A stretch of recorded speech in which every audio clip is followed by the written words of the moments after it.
ہم نے پھر سے کھڑا کیا لیکن وہ پھر بھی نہ کھڑا ہوا اور تیسری بار پھر بھی گر پڑا۔ یہ سب باتیں آپ سب لوگوں کو اچھی طرح یاد ہوں گی۔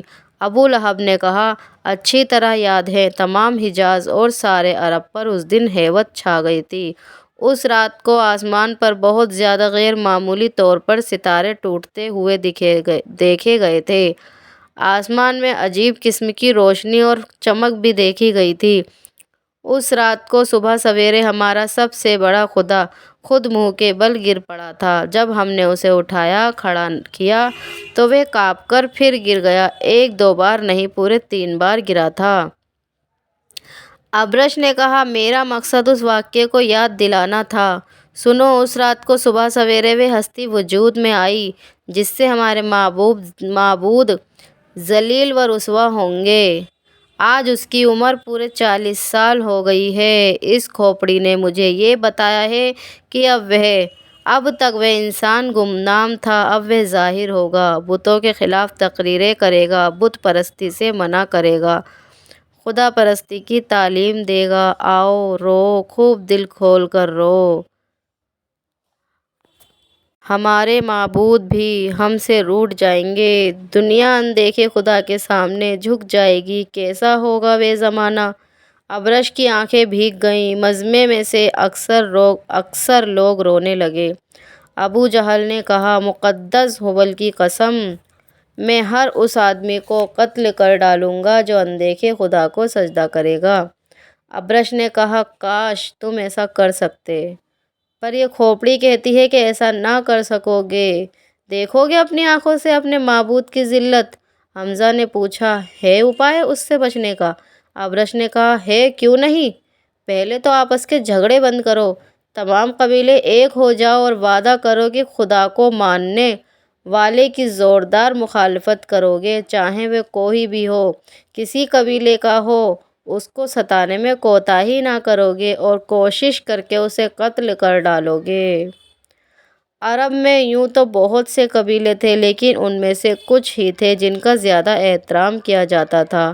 ان میں سے بنی ہاشم کی سب سے زیادہ عزت ہوتی تھی، چونکہ خانہ کعبہ کا احترام تمام قبیلے کرتے تھے۔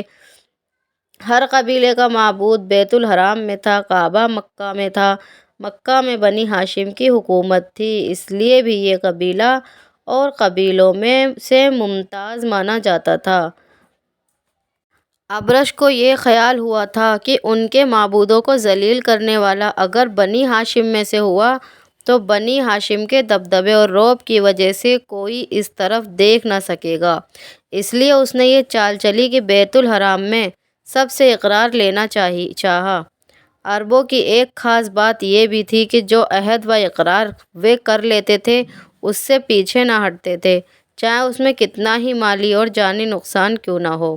تمام عربوں نے جھک جھک کر اپنے معبودوں کا نام لے کر عہد و اقرار کیا کہ وہ اپنے معبودوں کو برا کہنے والوں کو قتل کیے بنا نہ چھوڑیں گے، چاہے ان کا تعلق کسی قبیلے سے ہو۔ سب کے بعد میں ابو لہب نے کہا، کاہن، تم شاید قبیلہ بنی ہاشم کی اور اشارہ کر رہے ہو۔ میں وعدہ کرتا ہوں کہ اگر ایسا ہمارے قبیلے میں ہوگا تو سب سے پہلے میری تلوار اس کے سر پر چمکے گی۔ پھر ابرش نے بتایا، میرا خیال نہیں بلکہ مجھے کھوپڑی بتا رہی ہے کہ معبودوں کو باطل قرار کرنے والا بنی ہاشم میں سے ہوگا۔ دیکھو، سب دیکھو، اس کا نام بھی کھوپڑی میں لکھا ہوا ہے۔ ابرش نے کھوپڑی مجمع کے چاروں طرف گھمائی۔ سب نے دیکھا، کھوپڑی پر صاف لکھا ہوا تھا، محمد۔ سب اس کا نام دیکھ کر حیران رہ گئے۔ حضرت محمد صلی اللہ عبداللہ کے بیٹے، عبد المطلب کے پوتے، ابو لہب، حمزہ، عباس اور ابو طالب کے بھتیجے تھے۔ آپ 22 اپریل 571 عیسوی سوموار کے دن سورج نکلنے سے پہلے بہت صبح سویرے پیدا ہوئے تھے۔ آپ کی عمر 40 برس تھی۔ لوگ جانتے تھے اور اچھی طرح جانتے تھے کہ آپ سے زیادہ سچا اور امانت دار کوئی نہیں۔ بہت کم بولتے، تنہائی پسند کرتے، کبھی کبھی پہاڑوں پر چلے جاتے، کئی کئی دن وہاں رہتے، لیکن ابھی تک ان کی اور سے کوئی ایسی بات نہیں ہوئی تھی جس سے یہ گمان کیا جا سکتا کہ وہ بتوں کے خلاف آواز اٹھانے والے ہیں۔ آپ کے والد کا انتقال آپ کی پیدائش سے پہلے ہی ہو چکا تھا۔ جب آپ 6 سال کے ہوئے آپ کی والدہ کا انتقال ہو گیا۔ اس طرح آپ بچپن ہی میں باپ اور ماں کے سائے سے محروم ہو گئے۔ باپ کی وفات کے بعد آپ دادا کی نگرانی میں رہے۔ جب 8 برس 2 ماہ 10 دن کے ہوئے تو آپ کے دادا عبدالمطلب بھی اس دنیا سے سدھار گئے۔ اب آپ کے چاچا ابو طالب آپ کے ولی ہوئے۔ آپ ان کے پاس رہ کر 40 سال کی عمر کو پہنچے۔ یوں تو پورا عرب آپ کے اچھے اخلاق اور برتاؤ کی وجہ سے آپ کو مانتا تھا، لیکن سب سے زیادہ ابو طالب آپ کو مانتے تھے۔ ابو طالب نے کہا، ابرش، کیا تم پیارے بھتیجے پر الزام لگا کر کوئی فتنہ کھڑا کرنا چاہتے ہو؟ ہرگز ایسا نہ کرو، میں اسے برداشت نہیں کر سکتا۔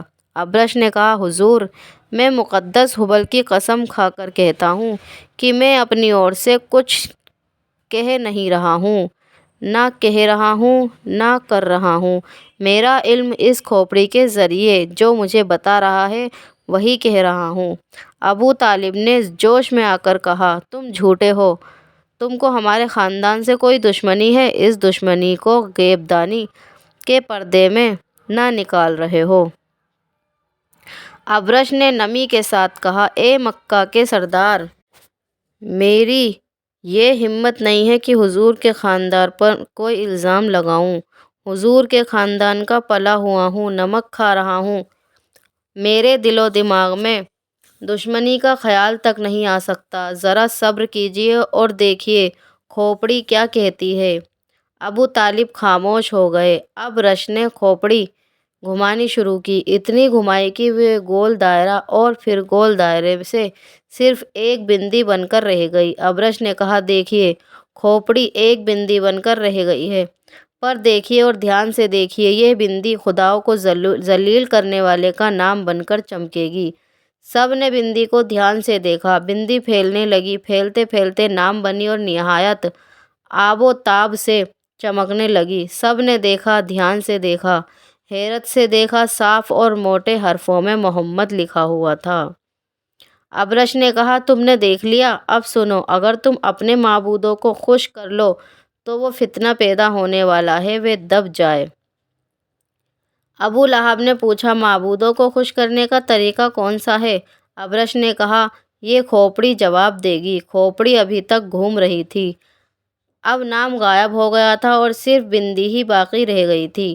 لوگ اس بندی کو بڑے دھیان سے دیکھ رہے تھے۔ بندی پھر پھیلنی شروع ہوئی اور دیکھتے دیکھتے لفظ بن گئی۔ سب نے پڑھا، چمکدار لفظوں میں لکھا تھا، قربانی۔ سب ڈرے ہوئے اور سہمے ہوئے تھے۔ ابرش نے کہا، تمہارے معبود قربانی چاہتے ہیں؟ قربانی دے کر آنے والے فتنے سے اپنے کو بچا لو۔ عمر ابرش کے سامنے کھڑے تھے۔ انہوں نے کہا، کس چیز کی قربانی دیں ہم؟ ابرش نے کہا، اس کا جواب بھی کھوپڑی دے گی۔ لوگوں کی نگاہیں پھر کھوپڑی کی طرف اٹھ گئیں۔ انہوں نے دیکھا کہ قربانی کا لفظ مٹ کر پھر بندی بن گیا ہے۔ کھوپڑی برابر گھوم رہی تھی اور وہ صرف بندی معلوم ہو رہی تھی۔ بندی پھر بڑھنے لگی اور بڑھ کر دور تک پھیل گئی۔ لوگ اب بھی ڈرے اور سہمے ہوئے تھے۔ یکایک موٹے لفظوں میں لکھا ہوا نظر آیا، ایک 10 سال کی خوبصورت لڑکی۔ یہ سب دیکھ کر تعجب میں پڑ گئے۔ ابرش نے کہا، آپ نے دیکھ لیا، اب کھوپڑی اپنا گھومنا بند کرتی ہے۔ ابرش کے اتنا کہتے ہی لفظ سمٹ کر غائب ہو گئے اور کھوپڑی ابرش کے ہاتھ پر آ پڑی۔ ابرش نے کھوپڑی کو بوسہ دیا اور عام لوگوں کو خطاب کر کے کہا، میرے علم نے مجھے یہ بتایا ہے کہ وہ آدمی اپنی لڑکی کو قربان کرے جو پہلے اپنی 9 لڑکیوں کو زندہ گاڑ چکا ہو۔